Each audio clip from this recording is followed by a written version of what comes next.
తాకట్లో ఉన్న బంగారాన్ని విడిపించి ఆ రోజున మార్కెట్ ధర కట్టి మిగిలిన డబ్బును మీకు అందిస్తుంది కొమ్మూరి గోల్డ్.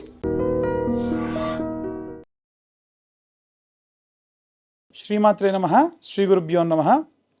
పరాభవనామ సంవత్సరంలో ద్వాదశ రాశుల వారికి కూడా ఎలా ఉండబోతుంది, వారి యొక్క ఆదాయము, వ్యయము, రాజ్యపూజ్యము, అవమానము, వీటి గురించి సంక్షిప్తంగా తెలుసుకునే ప్రయత్నం చేద్దాం. వృషభ రాశి వారికి సంబంధించి ఈ సంవత్సరం ఆదాయం 5, స్థిరాస్తి వస్తుంది. వీరికి ఏదైనా సరే పెద్దగా ప్రయత్నించిన వచ్చేటువంటి ఆదాయ విషయంలో పెరుగుదల కాస్త తక్కువగా ఉంటుంది. వ్యయం విషయానికి వస్తే, ఖర్చు విషయంలోకి వస్తే 14 ఖర్చు, రాజ్యపూజ్యం 5, అలాగే అవమానం 4. గౌరవ అవమానాలు అనేవి కూడా పక్కకు పెడితే మొత్తం మీద వీరికి ఈ సంవత్సరం చాలా మధ్యస్థంగా ఉంటుంది. సేవింగ్స్ చాలా అవసరం. ద్వితీయంలో గురువు లాభాన్ని చేకూరుస్తున్నప్పటికీ ఆర్థిక ఫలితాల విషయానికి వస్తే భూమి, గృహలాభం ఎక్కువగా ఉంది. వ్యవసాయ, స్థిరాస్తి లాభం కూడా ఎక్కువగా ఉంది. Banking, savings, long term, short term savings కూడా మంచి లాభాన్ని చేకూరుస్తుంది. అలాగే ఆకస్మికంగా ఖర్చులు కూడా పెరుగుతాయి. ముఖ్యంగా కుటుంబ సభ్యుల విషయాల్లో వీరికి ఖర్చులు పెరిగే అవకాశం ఎక్కువగా ఉంటుంది. లోన్ తీసుకొని ఏవైనా సరే ప్లాన్ చేస్తే కనుక ఆలోచించి మీరు ప్లాన్ చేయండి. ఎందుకంటే కేతుగ్రహ ప్రభావం వలన లోన్ రీపే విషయంలో చాలా ఇబ్బంది పడతారు. స్థిరాస్తి విషయానికి వస్తే ఇల్లు కొనుగోలు యోగ్యంగా ఉంది. భూమి వివాదాలు ఏవైతే ఉంటే అవన్నీ కూడా పరిష్కరించుకుంటారు.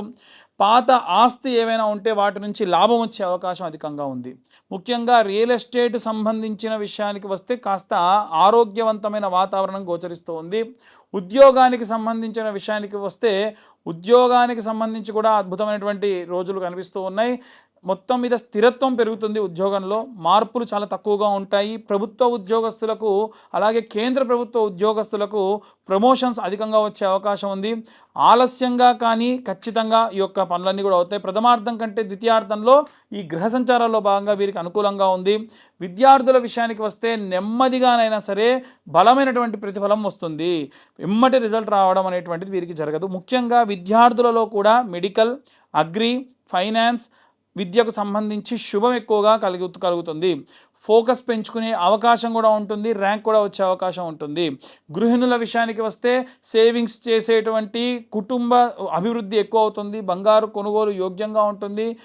వంట చేసేటప్పుడు కానీ, అలాగే వంట చేసి హోమ్ బిజినెస్లు చేసే వాళ్ళకు కూడా అద్భుతంగా ఉంటుంది. చేతి వృత్తులు చేసేటువంటి వాళ్ళు, రైతులు, హ్యాండ్మేడ్ వర్క్స్ చేసేటువంటి వాళ్ళు, కుల వృత్తులు చేసేటువంటి వారికి యోగ్యంగా ఉంది.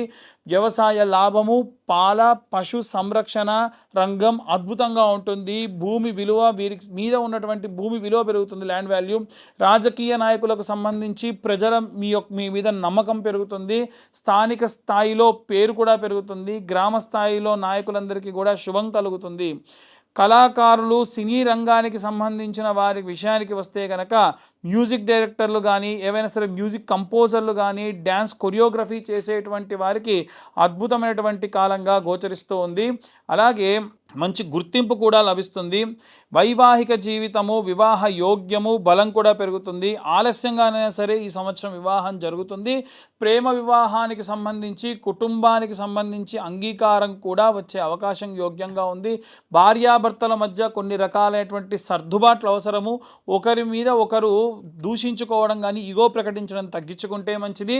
పిల్లలకు సంబంధించిన విషయానికి వస్తే చదువులో పురోగతి, విదేశాల్లో చదువు యోగ్యంగా ఉంది. పోటీ పరీక్షల్లో కూడా విజయం సాధించే అవకాశం ఉంది. ఆరోగ్యానికి సంబంధించిన విషయానికి వస్తే చాలా జాగ్రత్తలు తీసుకోవాలి. అకాలంలో భోజనము, జీర్ణ సమస్యలు, షుగర్ వ్యాధి లాంటివి పెరగడము, బరువు పెరగడము, గొంతు సమస్యలు, సమయానికి ఆహారం తీసుకోకపోవడము, ఎక్కువగా కూడా స్వీట్స్ తీసుకోవడం మంచిది కాదు. ఎక్కువ పాల పదార్థాలు తీసుకోవడం మంచిది కాదు. వృషభ రాశి వారికి సంబంధించి గోచారానికి సంబంధించిన విషయానికి వస్తే గురువు ఎప్పుడు కూడా ధన కుటుంబ స్థానంలో ప్రభావం అధికంగా చూపిస్తాడు. ధనం నిలుస్తుంది. కుటుంబంలో శుభ ఫలితాలు, శుభకార్యాలు కూడా పెరుగుతాయి. గురు రక్షణ ఈ యొక్క సంవత్సరంలో ఈ రాశి వారికి అద్భుతంగా ఉంది. శని గోచార విషయానికి వస్తే శని కర్మఫలదాత, లాభస్థానంలో వీరి యొక్క సంచారం అనేటువంటిది ఉంది. నెమ్మదిగానైనా సరే ఎదుగుదల ఉంటుంది, కష్టానికి తగినటువంటి ప్రతిఫలం కూడా దక్కుతుంది. ద్వితీయ లాభస్థానం అయినప్పటికీ దీర్ఘకాలిక లాభాలు ఉన్నాయి.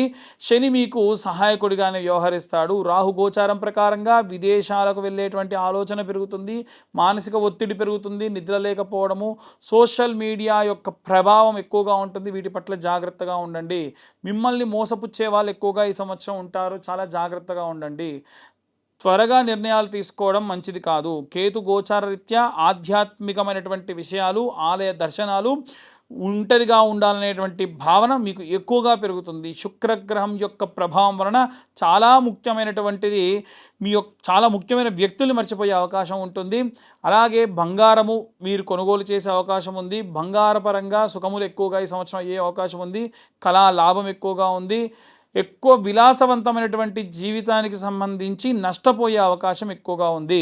అలాగే ఈ సంవత్సరానికి సంబంధించి జనవరి నుండి మార్చి, అంటే మనకు మార్చిలో ప్రారంభిస్తే కనుక 4 నెలల పాటు చూసుకుంటే గ్రహ సంచారాల్లో భాగంగా కుటుంబ సంబంధితమైనటువంటి విషయాల్లో చాలా జాగ్రత్తగా ఉండాలి.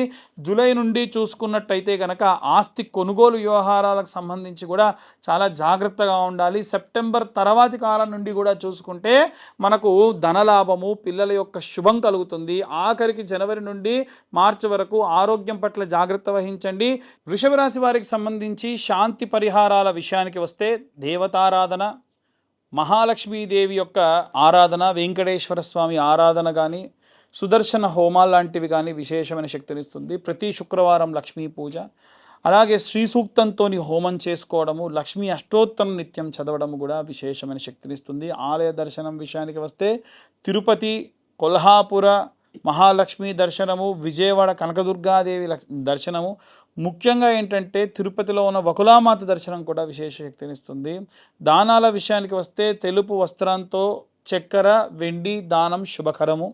అలాగే శుభవర్ణాల విషయానికి వస్తే కూడా తెలుపు, పింక్, క్రీమ్ కలర్. రత్నం విషయానికి వస్తే వజ్రం కానీ జిర్కాన్ అనేటువంటి రత్నం, ఇది కూడా మీరు జ్యోతిష్య పండితుల్ని కనుక్కొని మీ జాతకంలో సూటబుల్గా ఉండేటువంటి దాని ప్రకారంగా చేసుకోవచ్చు. శుక్రవారం నాడు అప్పు ఇవ్వద్దు, విలాసవంతంగా చేసే వ్యయం తగ్గించాలి, అధికంగా స్వీట్లు తినడం తగ్గించాలి. మొత్తానికి వృషభ రాశి వారికి సంబంధించి ఈ యొక్క సంవత్సరంలో స్థిరంగా జీవితం ఉంటుంది, ఖర్చులు ఎక్కువగా అవుతాయి, ఆస్తి లాభము ఉంటుంది. శుక్రగ్రహానికి సంబంధించినటువంటి కరుణా కటాక్షాలు కూడా పెరుగుతాయి. మనకి ఇవన్నీ కూడా ఏంటంటే తిథి, వార, నక్షత్ర యోగ కరణాలు బట్టి ద్వాదశ రాశుల వారికి సంబంధించి ఉన్నటువంటి గోచార రీత్యా చెప్పేటువంటి విషయంలో మాత్రమే. పూర్తిగా డీటెయిల్గా ఎవరికైనా జాతకం కావాలనంటే వాళ్ళ పేరు, date of birth, time, place కనుక ఉంటే డీటెయిల్డ్గా ఇంకా జాతకం గురించి విశ్లేషణగా తెలుసుకోవచ్చు. ఆసక్తి గల వారు కాంటాక్ట్ చేయొచ్చు. ఉగాది అంటే యుగమునకు ఆది. పూర్వము సోమకుడు అనేటువంటి రాక్షసుడు వేదాలన్నింటినీ తస్కరించి సముద్ర గర్భానికి వెళ్తే మత్స్యావతార రూపంలో స్వామివారు ఆ యొక్క సోమకుడిని సంహరించి ఆ వేదాలన్నింటినీ కూడా తీసుకెళ్ళి బ్రహ్మదేవుడికి అప్పగించి ఈ యొక్క సృష్టిని సృజించినటువంటి రోజే ఈరోజు. కాబట్టే యుగమునకు ఆది ఉగాది అంటారు. అంటే మనందరం కూడా పుట్టింది, మన మూలాలు పుట్టింది ఈరోజే. కాబట్టి మనందరి పుట్టినరోజు ఈరోజు. ఈ రోజున మనము తలకు నూనె పెట్టుకోవడము, నలుగు పెట్టుకోవడము, అభ్యంగన స్నానం చేయడము, కొత్త వస్త్రాలు ధరించడము, ఆ వస్త్రాలకు కాస్తంత పసుపు పెట్టుకొని దేవతల దగ్గర షడ్రుచులతో కూడినటువంటి పచ్చడిని నైవేద్యంగా పెట్టి మన సంకల్పాన్ని చెప్పి, మన రిజల్యూషన్ అంటారు కదా, అందరూ న్యూ ఇయర్ రిజల్యూషన్ ఏంటి, ఏం తీసుకుంటున్నారు, అసలు న్యూ ఇయర్ కానే కాదు. ఎందుకు అంటే అక్కడ ఏమీ మారదు. మనకు ఉగాది రోజునే అన్నీ మారుతాయి. ప్రకృతి మారుతుంది, ప్రకృతిలో వాసనలు మారుతాయి, ప్రకృతిలో పక్షుల యొక్క కిలకిల రావాలు మారుతాయి, వాతావరణంలో మార్పులు ఉంటాయి. కాబట్టి ఉగాది మన యొక్క అసలైనటువంటి న్యూ ఇయర్. కాబట్టి ఆ రోజున అందరూ కూడా నూతన సంవత్సర శుభాకాంక్షలు చెప్పుకోండి. ఇదంతా అయిన తర్వాతకి రాజదర్శనం చేయాలి. రాజు అంటే దేవుడే రాజు యొక్క రూపంలో ఉంటాడు అంటారు. ఇప్పుడు మనకు రాజులు దేవత రూపంలో లేరు కాబట్టి విశేషంగా శివకేశవుల యొక్క దర్శనం, అంటే దేవాలయానికి వెళ్ళి శివుడిని, విష్ణువుని దర్శించుకోవడం మంచిది. అలాగే ఈ యొక్క ఉగాది రోజున పంచాంగ శ్రవణాన్ని వినండి. ఇప్పుడు మనకు చెప్తున్నటువంటి పంచాంగ శ్రవణం అంతా కూడా మీరు మీ రాశికి సంబంధించి ఎలా ఉంది, ఈ సంవత్సరంలో ఏ టైం నుంచి ఏ టైం వరకు ఎలా ఉంది అనేటువంటి విషయాలు కూడా సంక్షిప్తంగా చెప్పేటువంటి ప్రయత్నం చేశాము. కాబట్టి ఎవరైనా జాతకాలు చెప్పించుకోవాలనుకుంటే కావాలన్నా ఈ రోజున చెప్పించుకోవచ్చు. అలాగే వీలైనంత వరకు కూడా ఈ సంవత్సరంలో ఎవరికైనా వివాహం కాని వారికి, సంతానం కాని వారికి ప్రత్యేకమైనటువంటి హోమాలు నిర్వహించడం జరుగుతుంది. ఆసక్తి కలవారు కింద ఉన్న నెంబర్‌కి కాంటాక్ట్ చేయొచ్చు. సర్వే జనా సుఖినో భవంతు. స్వస్తి.